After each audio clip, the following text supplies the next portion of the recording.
होतं। गेली अनेक वर्ष विश्वविजेतेपद भारतीय क्रिकेट संघाला हुलकावणी देत होतं। या अगोदर 2 वेळेला फायनलपर्यंत पोहोचून सुद्धा विश्वविजेतेपदाचा कप भारतामध्ये आणणं या टीमला शक्य झालं नव्हतं, पण यावेळेस मात्र फायनलमध्ये पोहोचलेल्या भारतीय संघानं ती कामगिरी करून दाखवली।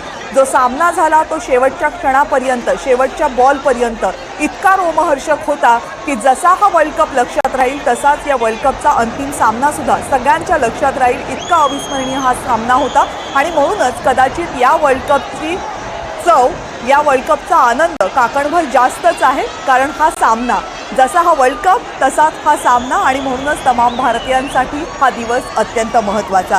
या अगोदर सुद्धा म्हणजे 1983ला भारतानं वर्ल्ड कप जिंकला होता, 2011 मध्ये भारतानं वर्ल्ड कप जिंकला होता। हे दोनही वर्ल्ड कप एकदिवसीय वर्ल्ड कप होते, त्यांचा एक आनंद प्रचंड वेगळा होता। पण 2007 मध्ये जेव्हा T20 सुरू झालं त्यावेळेस वर्ल्ड कप जिंकला होता भारतीय संघानं आणि त्यानंतर मात्र भारतीय संघाला T20 वर्ल्ड कप जिंकता आला नव्हता।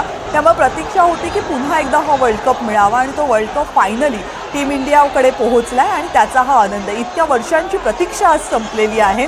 खरं तर टीम इंडियानं वेगवेगळे कप जिंकणं, वेगवेगळ्या सामन्यांमध्ये जिंकणं, वेगवेगळ्या मालिका जिंकणं हे तर कायमच आनंदाचं असतं, पण वर्ल्ड कपची जादूच काही और आहे आणि त्यामुळे ज्या टीमनं जग जिंकलेलं आहे, ज्या टीमनं जगभरातल्या सगळ्या खेळाडूंना, जगभरातल्या सगळ्या टीमना नमवत आपला खेळ सरस आहे हे दाखवत आपली बाजू विजयी ठेवत हा कप जिंकलेला आहे, त्या टीमला पाहणं, त्या टीमचं स्वागत करणं हे सगळ्यांसाठी आनंदाचं आणि तोच आनंद आज मुंबईच्या रस्त्यावर